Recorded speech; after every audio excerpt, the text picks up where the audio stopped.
Si je vous demandais quel est le thème de ce dimanche, si vous deviez donner un titre à ces lectures, je pense que vous répondriez facilement que c'est le pardon. Mais plus précisément, les textes d'aujourd'hui veulent nous faire comprendre qu'il y a un lien entre le pardon que nous offrons à nos frères et le pardon que Dieu nous offre. Il y a 2 semaines, le Père Hugues a beaucoup insisté dans son homélie sur la fraternité, sur le fait que le but du bon Dieu, c'est l'Église, c'est de faire de nous le corps de son Fils, de faire de nous une famille de frères et de sœurs. Et bien, dans une vie de famille, dans une fraternité, le pardon est essentiel, car on ne va pas se mentir, on accumule tous des dettes les uns envers les autres. Nous faisons du tort aux autres, nous les blessons par nos paroles, par nos actes, et il nous arrive aussi d'être blessés par les autres. Le pape François, vous savez, revient d'un voyage en Colombie, et dans ce pays qui est meurtri par les conflits, il a eu notamment ces paroles « N'ayez pas peur de demander ni d'offrir le pardon. Ne résistez pas à la réconciliation. C'est le moment de guérir les blessures, de construire des ponts. C'est le moment de désactiver les haines, de renoncer aux vengeances et de s'ouvrir à la cohabitation fondée sur la justice, sur la vérité et sur la création d'une véritable culture de la rencontre fraternelle. Culture de la rencontre fraternelle. Dans la vie chrétienne, le pardon est essentiel. Dieu nous parle beaucoup du pardon dans sa parole, toutes les pages de la Bible. Peut-être pas toutes les pages, mais en tout cas, ça revient souvent. Et chaque jour, peut-être plusieurs fois par jour, nous prions le Notre Père et nous disons « Pardonne-nous nos offenses, comme nous pardonnons aussi à ceux qui nous ont offensés. » Donc le pardon est essentiel, mais on n'apprend pas beaucoup à pardonner en fait. Nos familles, nos communautés chrétiennes doivent être des laboratoires pour apprendre à pardonner. Alors, si on sait se pardonner les uns envers les autres, en famille, ici, on saura pardonner aussi à ceux du dehors qui nous offensent. Moi, je me souviens quand j'étais enfant, on faisait la prière en famille tous les soirs. C'était tout simple. Merci, pardon, s'il te plaît. Après avoir exprimé des merci au Seigneur, on exprimait des pardons. Et puis si on s'était disputé, enfin d'abord mes parents, s'ils s'étaient disputés, eh bien ils se demandaient pardon dans la prière. Et puis si on s'était disputé entre frères et sœurs, on se demandait pardon. Voilà, je pense que c'est là que j'ai appris à pardonner, que c'est là que j'ai appris à demander pardon, en voyant mes parents se demander pardon dans la prière. Donc la famille, c'est vraiment un lieu essentiel pour cela, pour apprendre à se pardonner. Et aujourd'hui, Jésus nous appelle non seulement à pardonner, mais à redonner sans cesse ce pardon, à pardonner sans se lasser. C'est la question de Pierre. « Seigneur, lorsque mon frère commettra des fautes contre moi, combien de fois dois-je lui pardonner? Jusqu'à 7 fois ?» Et Jésus lui répond « Je ne te dis pas jusqu'à 7 fois, mais jusqu'à 77 fois, 7 fois. » Alors, qu'est-ce que pardonner d'abord? Je voudrais simplement donner 4 points, 4 éléments sur le pardon. Premièrement, le pardon, ce n'est pas l'oubli de l'offense, mais c'est sa guérison. Ce n'est pas nier qu'il y a eu un mal commis. Ce n'est pas effacer l'histoire. La marque du coup demeure, mais le pardon soigne la blessure. Vous voyez, le Christ ressuscité qui triomphe du mal, eh bien, il garde un corps blessé. En le regardant, on voit la conséquence de nos offenses, mais ces plaies sont transfigurées. Elles ont été traversées par l'amour et elles deviennent source de guérison. En regardant ces plaies glorieuses, je fais l'expérience que Dieu transforme mon péché en occasion pour me manifester encore plus d'amour. Sainte Thérèse de Lisieux a cette belle parole: le souvenir de mes fautes m'humilie, me porte à ne jamais m'appuyer sur ma force qui n'est que faiblesse, mais plus encore, ce souvenir me parle d'amour et de miséricorde. Lorsque j'ai fait l'expérience du pardon, je ne regarde plus mon péché avec le même regard. Il me parle désormais d'amour et de miséricorde. Le pardon fait de la blessure non plus une source de souffrance, mais une source de joie. La joie de l'amour qui est vainqueur, qui est plus fort que le mal, qui passe par-dessus le mal pour rétablir le lien. Deuxième chose, c'est que le pardon, en fait, c'est refuser de laisser le mal continuer son œuvre en moi. Le mal m'est arrivé de l'extérieur, par quelqu'un qui m'a blessé, ok. Mais refuser de pardonner, c'est laisser le mal m'atteindre, me ronger de l'intérieur et me détruire. C'est le laisser gagner et finalement laisser ce mal qui m'a atteint me rendre mauvais à mon tour. La rancune, la colère, la haine, le désir de vengeance, tout cela, c'est la victoire du mal en moi.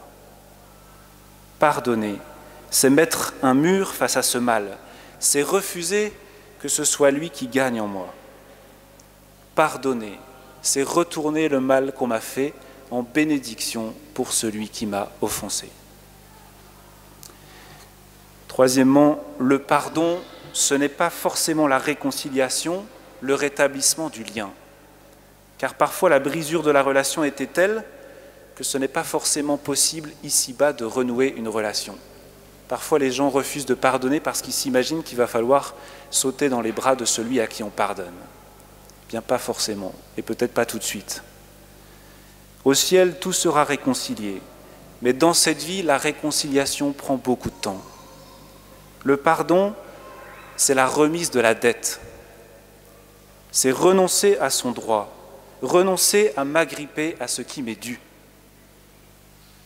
Renoncer à ce qui m'est dû pour retrouver la liberté du don. Renoncer à ce qui m'est dû pour retrouver la liberté du don. Je renonce à tenir un cahier de comptes et à me rendre esclave de mon désir de régler mes comptes. En remettant sa dette à celui qui m'a offensé, je me rends libre et je le libère lui aussi. Je ne te réclame rien, tu es libre. Et en faisant cela, je goûte à la joie de donner gratuitement, sans que l'autre l'ait mérité. Et je lui donne à lui aussi la possibilité de repartir à zéro. Je lui permets de ne pas vivre sa vie sous le mode du remboursement de dettes, mais sous le mode du don gratuit. Quatrièmement, le pardon, ce n'est pas résoudre qui a raison ou qui a tort. Il n'y a donc pas de « mais » dans le pardon. Ce n'est pas « je te pardonne, mais quand même ». Non, pardonner, c'est poser un acte d'humilité. Non pas pour résoudre le passé, mais pour réouvrir l'avenir. Je te pardonne et on repart. J'ai confiance que tu peux continuer à aimer. Et c'est ce que fait Jésus. Va et ne pêche plus. On ouvre l'avenir. On ne cherche pas à régler le passé. Et de même, demander pardon, eh bien, ce n'est pas résoudre qui a raison ou qui a tort. Ce n'est pas « je te demande pardon pour ça, mais j'ai telle ou telle circonstance atténuante ». Non, demander pardon, c'est se mettre à la place de l'autre. Je te demande pardon parce que telle parole, tel comportement t'a blessé. Je n'ai pas fait attention à toi. Vous voyez, il n'y a pas de place pour la justification dans la demande de pardon. Et ça vaut pour le confessionnal. Seigneur, pardon parce que j'ai fait ça, c'est tout. L'homme cherche toujours à se justifier. Eh bien, demander pardon, c'est poser un acte d'humilité. C'est reconnaître simplement qu'on a offensé celui qu'on devait aimer. Alors maintenant, pourquoi pardonner ? Il y aurait plein de raisons à donner, plein de réponses à donner à cette question. Mais la réponse fondamentale, c'est celle que Jésus nous donne aujourd'hui à travers cette parabole. Il nous faut pardonner à nos frères et sœurs, leur remettre leurs dettes encore et toujours, 77 fois, 7 fois s'il le faut, parce que c'est ce que Dieu fait avec nous. Il a fait ça le premier envers nous, et c'est ce qu'il fait sans cesse. Nous avons une dette infinie envers Dieu, par tous les péchés que nous accumulons et que la terre entière accumule contre Dieu. L'homme de la parabole doit 60 millions de pièces d'argent à son maître. En réalité, c'est énorme, on ne peut pas rembourser une telle dette.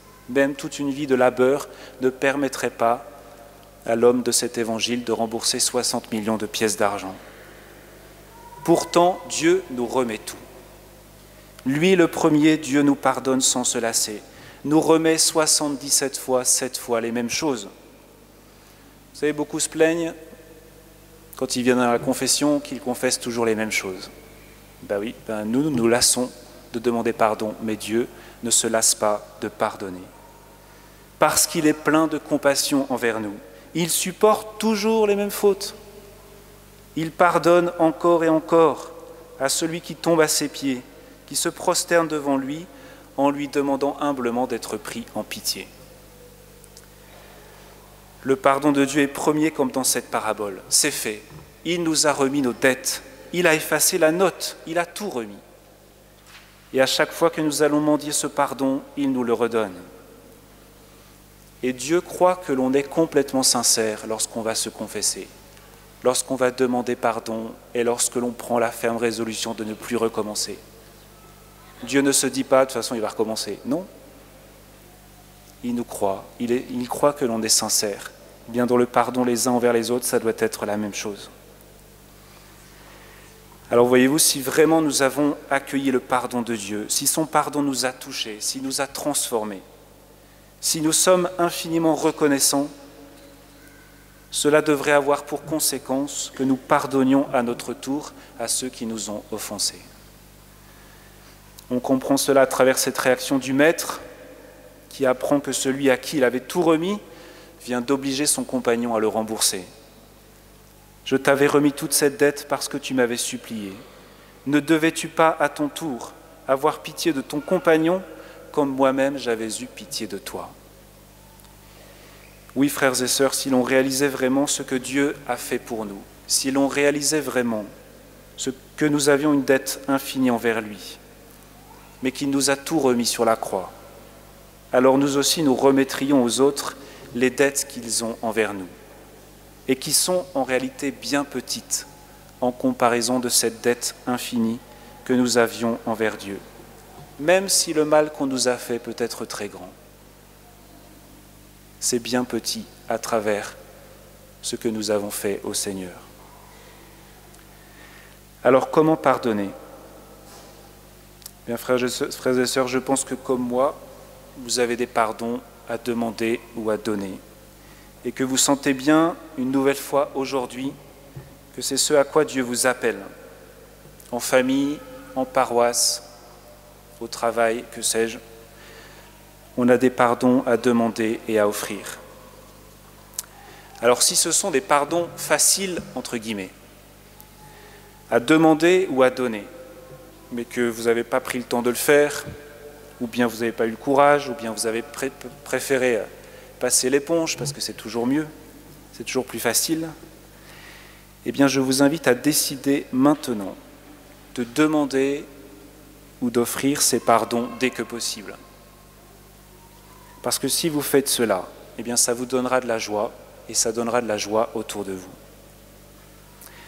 Et si ces pardons sont difficiles, si vous avez l'impression que c'est impossible de vous dégager de la rancune, du désir de vengeance, voire de la haine, ou bien que ça vous paraît impossible de renoncer à vos droits et de remettre ces dettes, eh bien je vous invite à un acte de foi.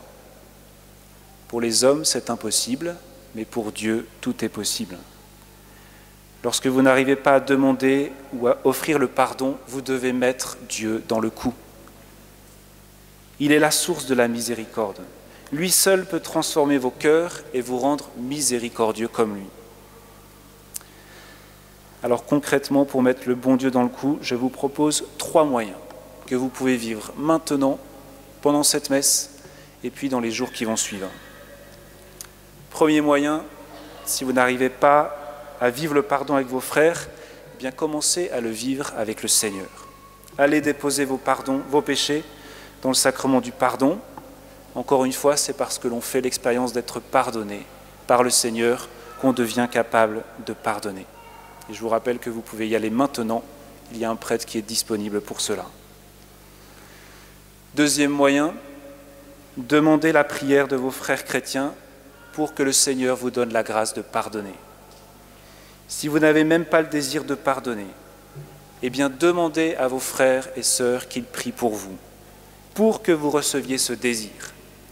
Vous savez, dimanche dernier, Jésus a dit, quand 2 ou 3 se mettent d'accord pour demander quelque chose, ils le recevront.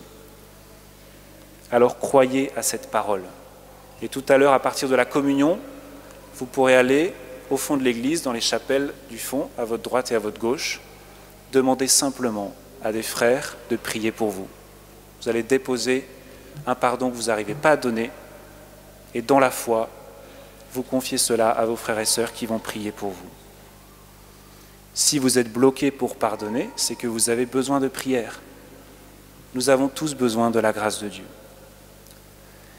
Et troisièmement, enfin, vous allez tous vous avancer tout à l'heure, soit pour recevoir la communion, soit pour recevoir la bénédiction. Eh bien, je vous invite à vivre cette démarche comme un vrai pas dans la foi.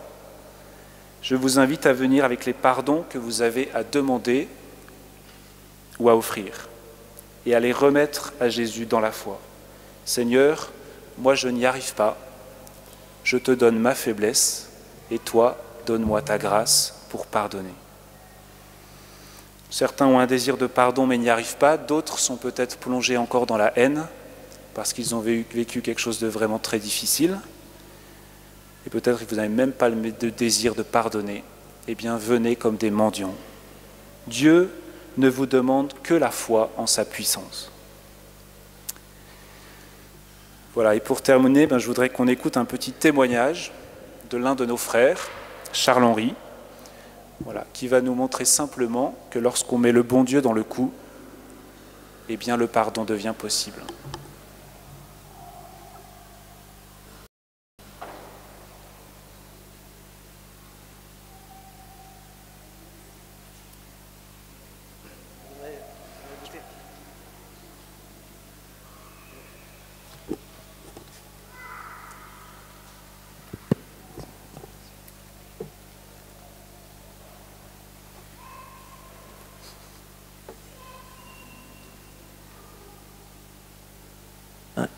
Le pardon fut difficile à donner comme ce micro.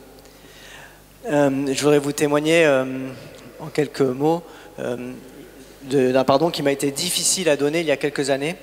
Nous participions avec mon épouse à un projet d'église dans une équipe internationale pilotée par un prêtre. Un projet qui a duré 2 ans dans lequel on s'était beaucoup investi. Et en fait, tout au long de ce projet, il y a eu de fortes tensions entre nous et ce prêtre. Et plusieurs fois, on avait failli abandonner le projet à cause de ça. Et à la fin du projet, on avait eu une rapide explication, mais qui avait plutôt presque empiré nos relations en fait, avec ce prêtre. Et sortant de ce projet, j'avais dans le cœur une grande rancune et une rancœur et une certaine tristesse par rapport à ce qui s'était passé. Et j'avais mis plusieurs mois à m'en remettre moralement, et le travail en église, ça me donnait plus du tout envie en fait. Et 2 ans après cet événement, donc je continuais à avoir cette rancune, quoi. À chaque fois que je voyais ce prêtre, je voyais bien qu'elle était là. J'avais un certain désir quand même de pardonner. J'avais conscience que c'était pas souhaitable à terme cette situation, mais j'étais bloqué en fait. Et donc 2 ans après cet événement, nous avons l'occasion de visiter ma belle-sœur qui est au Canada et qui est religieuse. Et le dernier jour avant de revenir en France, nous sommes invités dans sa communauté, mais c'était quelques heures avant de reprendre l'avion. Et à cette occasion-là, nous rencontrons le prieur des frères, parce qu'il y avait aussi des hommes dans cette communauté. Et donc nous déjeunons ensemble, et puis ce prieur me dit mais moi dans ta communauté, je connais un prêtre. Et il me cite le nom de ce prêtre avec lequel j'avais une grande rancœur. Et là, dans mon cœur, j'entends comme une voix qui me dit tu as le choix, soit tu fais une réponse mondaine, oui, je le connais, hein, soit profite pour ouvrir ton cœur. Et du coup, je dis je lui dis, eh ben, écoutez, oui, je connais bien ce prêtre. Figurez-vous que voilà, nous avons travaillé ensemble, que ça s'est très mal passé et que depuis, j'ai une vraie rancœur, une vraie rancune envers lui et je ne peux pas lui pardonner. Et donc, pendant quelques minutes, il m'écoute et puis il me regarde droit dans les yeux et il me dit, vous reprenez l'avion tout à l'heure, ça serait quand même bien que ça reste en terre canadienne. Alors, j'étais un peu estomaqué, j'entends, mais c'est tout.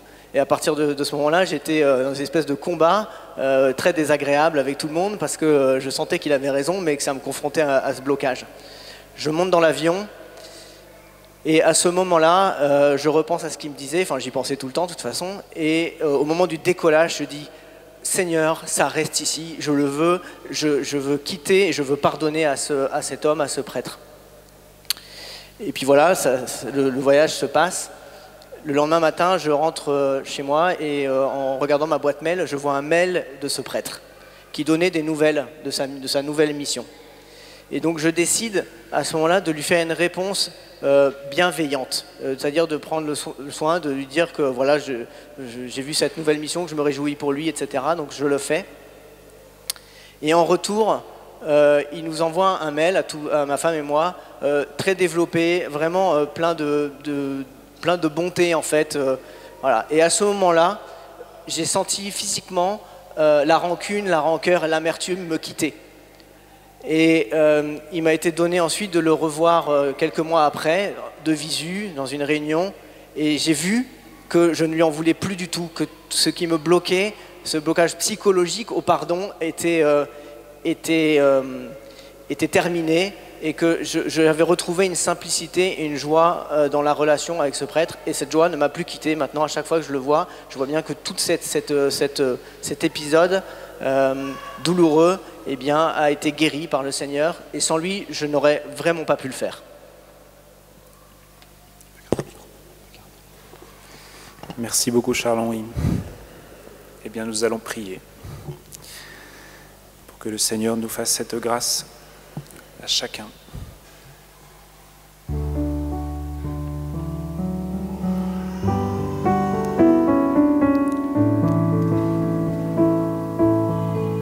Seigneur, d'abord nous voulons te rendre grâce parce que toi le premier tu nous as pardonné, parce que toi le premier tu as remis toutes nos dettes, ces dettes infinies que nous avons contractées envers toi. Tu as cloué notre condamnation sur la croix, et de cette croix tu as fait jaillir pour chacun de nous la puissance de ta miséricorde. Et lorsque nous regardons désormais nos péchés, bien nous voyons combien tu nous aimes. Seigneur, nous savons que tu nous appelles à pardonner, à nous aussi entrer dans ce chemin de miséricorde, à être semblable à toi. Seigneur, tu vois notre faiblesse, tu vois tous les obstacles qu'il y a en nous, pour simplement demander le pardon ou l'offrir à ceux qui nous ont blessés. Seigneur, nous voulons simplement ouvrir nos mains pour recevoir de toi la grâce de vivre ce pardon. Nous te déposons toutes les rancœurs, les amertumes, les désirs de haine et de vengeance qu'il peut y avoir en nous. Viens nous transformer par ta puissance. Amen.